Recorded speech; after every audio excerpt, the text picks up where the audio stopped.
Bismillahirrahmanirrahim. Assalamualaikum. Bertemu kembali dengan saya Rumenas Prasetyo, masih dalam rangkaian tutorial di channel kawan Excel. Dan pagi ini masih pagi kawan ya, jam 5:04 masih ini. Ya, daripada kabut kita buat satu tutorial ya. Ini buat mengarah Power BI ada satu pertanyaan dari temen ya, sebenarnya pertanyaan basic saja. Yaitu pertanyaan mengenai bagaimana cara kita bisa mengelompokkan data dari row data yang enggak ada nama harinya. Jadi temen ini yang penanya ini menanyakan gimana caranya. Jadi kita ke Excelnya saja. Jadi emang buat teman-teman yang baru belajar Power BI karena terkesima dengan enaknya atau gampangnya buat dashboard ya. Biasanya penggemarnya adalah para penggemar Excel juga. Jadi teman-teman ini berusaha menuangkan dashboardnya di Power BI dari sumber data yang berasal dari Excel ya. Dan ini saya pakai row data dummy saja, atau data dummy itu data contoh saja. Kurang lebihnya seperti ini datanya ya teman-teman ya. Jadi ada satu tabel sales, anggaplah ini ya, tabel penjualan dengan transaction number, date, customer number, product number, transaction number, dan quantity sama sales price ya. Tabel standar saja. Yang diinginkan adalah bagaimana cara mengelompokkan data-data ini berdasarkan hari ya. Jadi ya tabelnya cuma satu ini, gimana caranya ya di Power BI ya. Mungkin untuk penggemar Excel gampang saja, kita bisa membuat di sini kolom tambahan, di sini hari, kemudian kita ambil harinya dari tanggal yang ada di sini ya. Misalnya seperti ini, saya ketikkan sama dengan, dan ini saya tekan enter. Ini saya format sebagai hari misalnya ya. Saya format sebagai hari. Sini ya, D. Nah, seperti ini. Saya sudah punya satu hari yang nanti bisa saya jadikan sumber ya. Bisa saja sih teman-teman buat tambahan kolom di sini di Excel, kemudian ditarik di Power BI bisa. Cuman di tutorial ini saya ingin membuatkan satu tutorial bagaimana cara menarik hari ini tapi di Power Query maupun di DAX ya. Jadi ada dua cara, nanti akan saya sertakan di video tutorial ini. Oke, kita langsung saja load data yang ada di sini di row data ini. Ini saya biarin aja lah dulu ya. Saya ke Power BI lagi. Saya klik pada get data. Saya ambil data yang ada di Excel saya tadi. Jadi buat teman-teman nanti yang download file ini, kemudian file ini berada di tempat yang lain, nanti bisa dibenerin untuk source datanya. Bagaimana cara memperbagi source datanya, nanti saya akan sertakan linknya di deskripsi atau di penghujung video ini, biar teman-teman tahu bagaimana cara membuat source data yang ada di Power BI. Saya double klik dulu, saya double klik pada row datanya karena data saya ada di row data 1 ini. Kemudian kita tunggu ya, kita tunggu sebentar ya. Ya, ini sudah ada sheet 1, saya centang saja karena memang saya tadi punya filenya di satu sheet ya. Kemudian saya klik pada transform untuk mengecek datanya. Cara pertama yang teman-teman bisa tempuh adalah dengan menggunakan Power Query ya, yaitu dengan load tadi, kemudian klik pada transform. Jendela Power Query ini akan terbuka. Ini jendela Power Query ya, di sini teman-teman tertulis jelas Power Query Editor ya.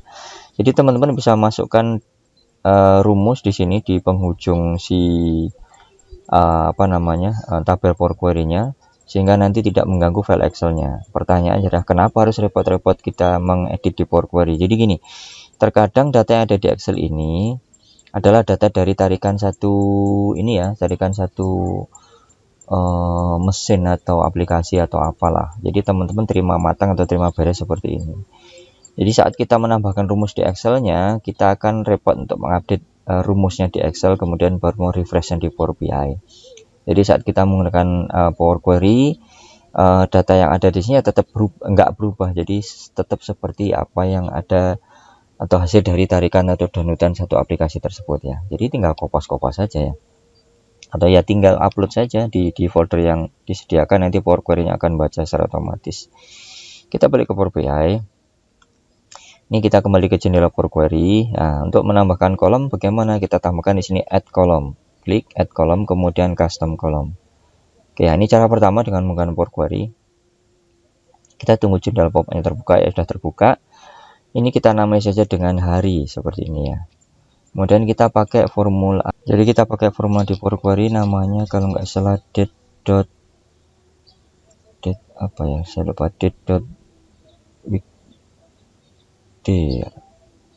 day of the week name ini ya. Kita klik tab, kemudian buka kurung, kita double klik pada kolom tanggal yang tadi kita punya, yaitu date ini ya. Oke, double klik, kita tutup kurung, nggak ada error di sini, no syntax error, kita klik OK saja. Nah, kita sudah mempunyai satu kolom tambahan dengan nama hari, dengan tipenya masih any. Kita ubah saja menjadi apa namanya, teks ya, teks seperti ini, teks. Oke, kita sudah mempunyai satu kolom hari di Power Query kita. Jadi kita tinggal membuat satu custom visual di sana ya. Ini jika kita ingin menggunakan si Power Query. Kita coba saja, ini kita close and load dulu. Sekarang kita menuju ke bagaimana cara membuat harinya di DAX ya. Oke, kita tunggu dulu sebentar teman-teman. Datanya sudah terload. Kita akan coba olah data yang ada di Power Query tadi dengan menggunakan DAX dengan tujuan yang masih sama, yaitu menambahkan hari di sana ya. Oke, ini adalah tabelnya. Saya klik pada tabel view. Saya klik pada sheet yang tadi kita buat. Kita tunggu ininya tampil lah. Kita juga bisa menambahkan kolom dengan cara melalui DAX ya, tidak hanya dari Power Query. Caranya adalah kita klik pada table tools di sini ya. Table tools untuk kita berada di table view, kemudian klik pada tab table tools, kita klik pada new column di sini ya. Kita coba buat satu kolom lagi dengan nama misalnya hari 2. Bedanya di sini ya, jika kita tadi pakai Power Query dengan menuliskan di kotak formula Power Query, untuk DAX kita berada atau harus menuliskan nama kolomnya di formula bar di sini ya. Kita tulis saja dengan hari DAX seperti ini ya.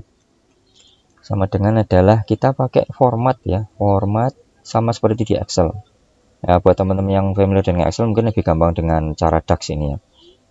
Format, kita pilih pada date yang tadi ya. Ini adalah kolom date tadi. Maaf, saya tuliskan nama tabelnya dulu, sheet 1.date seperti ini ya. Kemudian kita tuliskan koma, kita format saja seperti di Excel, D 4 kali, tutup kurung, tekan enter. Kita akan mempunyai satu kolom baru dengan nama hari DAX dengan hasil yang sama seperti Power Query. Pertanyaannya adalah apa bedanya kita menggunakan Power Query sama DAX ya. Saat kita menggunakan Power Query, urutan datanya adalah saat Power BI dibuka, ini ya, Power BI dibuka akan ngambil data yang ada di sini. Dia akan melalui Power Query terlebih dahulu, diproses di Power Query terlebih dahulu, baru di-upload ke DAX. Jadi gitu bedanya teman-teman ya. Untuk Power BI dia akan selalu membuat Power Query dulu atau melihat data di Power Query dulu, di refresh, kemudian menyajikan di DAX-nya, baru kita bisa olah di DAX ya. Kelebihan kekurangannya mungkin untuk Power Query lebih lama untuk loading karena dia harus menganalisa keseluruhan data, tapi DAX dia lebih ke arah ini ya, saat diperlukan saja. Akan tetapi DAX juga sangat tergantung dengan data asalnya ya, atau tipe datanya. Jadi jika kita pakai Power Query, tipe datanya sudah langsung kita atur di Power Query sehingga meminimalisir error saat kita tampilkan di visual di ini ya, di visualisasinya.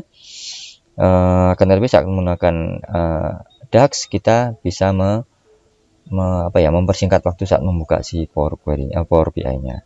Oke ya, mungkin itu dulu teman-teman biar nggak lama video tutorial ini. Nanti kita akan lanjut di part berikutnya, di bagaimana cara membuat satu tabel yang bisa mengekstrak atau kita pakai untuk melinkkan data hari tadi di tabel kita, sehingga kita bisa membuat tampilan Power BI yang berdasarkan hari ya. Oke, demikian tutorial kali ini, mudah-mudahan bisa dipahami. Bertemu kembali dengan saya Rumanas Prasetyo, masih dalam rangka tutorial di channel Kanal Excel. Assalamualaikum warahmatullahi wabarakatuh.